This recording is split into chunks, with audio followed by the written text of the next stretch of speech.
नमस्कार, मेरा नाम है अनुराग मिश्रा और आप देख रहे हैं जनता जंक्शन। उत्तर प्रदेश के लखीमपुर खीरी में हुई हिंसा के बाद लगातार विवाद गहराता हुआ नजर आ रहा था, लेकिन भारतीय किसान यूनियन के प्रवक्ता और लगभग सभी नेताओं के साथ अच्छी उठक बैठक रखने वाले राकेश टिकैत के बीच में आ जाने के बाद मामला सुलझता हुआ नजर आ रहा है। राकेश टिकैत ने उत्तर प्रदेश सरकार और किसानों के बीच सुलह करवा दी है। मरे हुए प्रदर्शनकारियों के परिवार वालों को पैसे और नौकरी देकर उनकी मौत से उपजे आक्रोश को लगभग शांत करवा दिया है।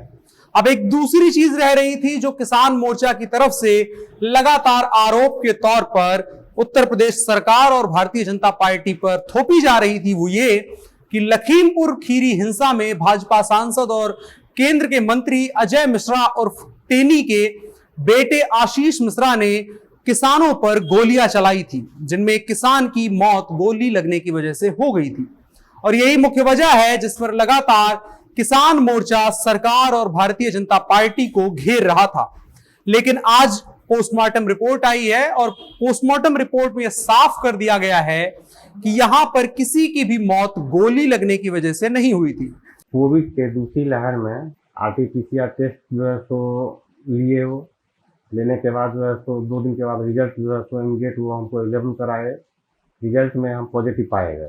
पॉजिटिव रिजल्ट होने के बाद जो है तो सबसे बड़ी समस्या ये हुई कि अब हम इसका ट्रीटमेंट कहाँ से कराएं। ये सबसे परेशानी वाली बात यही हुई। उसके बाद हनुमान जी से हम इस पर कंसल्ट किए, बातचीत होने के बाद जो है तो उन्होंने हर एक तरह से सपोर्ट करना शुरू किया। हनुमान ऐप को डाउनलोड करें और इसका बेनिफिट आप उठाएं।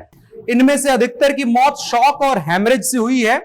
इनमें घिसटने और चोटों से जख्मों के अलावा कई लोगों की मौत डंडों से पिटाई के चलते हुई है, जिसके वीडियो भी निकलकर अब सामने आ रहे हैं। अब एक नजर डाल लेते हैं सबसे पहले किसानों की मौत की वजहों पर, जिनमें कहा गया है और इसके सबूत भी है कि भारतीय जनता पार्टी के कार्यकर्ताओं ने गाड़ी चढ़ा करके उन्हें कुचल दिया था। इनमें सबसे पहला नाम लवप्रीत सिंह का है। इसकी उम्र 18 साल थी। मौत के कारणों में शॉक और हेमरेज को बताया गया है। शरीर पर घिसटने के अलावा कुछ और चोटों के भी निशान मिले हैं।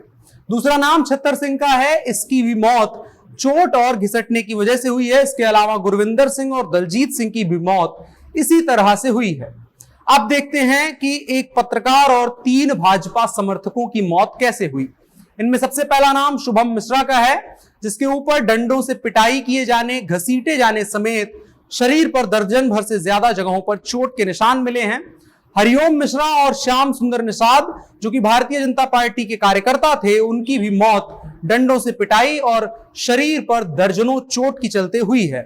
और मौत के कारणों में शॉक और हैमरेज को बताया गया है। साथ ही पत्रकार रमन कश्यप की मौत का कारण भी डंडों की पिटाई, गंभीर चोट और शॉक और हैमरेज को बताया गया है। तो एक चीज तो साफ हो गई है कि इस पूरे हत्याकांड में कहीं भी गोली नहीं चली है, और अगर चली भी है तो उससे किसी की मौत नहीं हुई है। उसके अलावा जो तमाम वीडियो सबूत निकल करके आ रहे हैं, उनमें कहीं भी गोली चलने की आवाज फिलहाल तो नहीं है।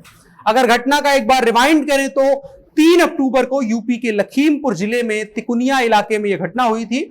डिप्टी सीएम केशव प्रसाद मौर्य को काला झंडा दिखाने के लिए जमा हुई किसानों की भीड़ पर भारतीय जनता पार्टी के कार्यकर्ताओं ने गाड़ियां चढ़ा दी थी, जिनमें 4 किसानों की उससे कुचलकर मौत हो गई थी। इसके बाद उसी भीड़ में मौजूद लोगों ने पीट कर 3 भारतीय जनता पार्टी के कार्यकर्ताओं और एक राष्ट्रीय चैनल के पत्रकार को मार डाला था। किसानों की हत्या का मुख्य आरोप बीजेपी सांसद और केंद्रीय मंत्री अजय मिश्रा के बेटे आशीष मिश्रा पर लगा है।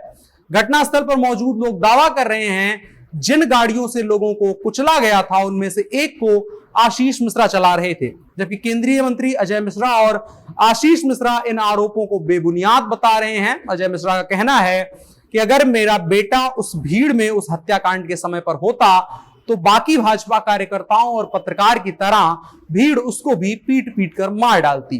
बहरहाल पुलिस ने आशीष मिश्रा के खिलाफ एफआईआर दर्ज कर ली है। इसके अलावा कई ऐसे वीडियो सामने आ रहे हैं जिनमें कुछ गाड़ियां तेजी से भीड़ में घुसती हैं, जिनसे लोग टकराते हैं और जिनके चलते किसानों की मौत होती है। और कुछ ऐसे वीडियोस भी हैं जिनमें भीड़ भाजपा कार्यकर्ताओं और पत्रकारों को डंडों से मार रही है। देखने वाली बात होगी कि आगे क्या प्रोग्रेस होगी। पुलिस अपनी रिपोर्ट्स में क्या चीजें और नई लेकर के सामने आती है, जब भी कुछ नया सामने आएगा इस मुद्दे से जुड़ा हुआ, हम आपको जरूर बताएंगे। फिलहाल के लिए इतना ही। देखते रहिए जनता जंक्शन।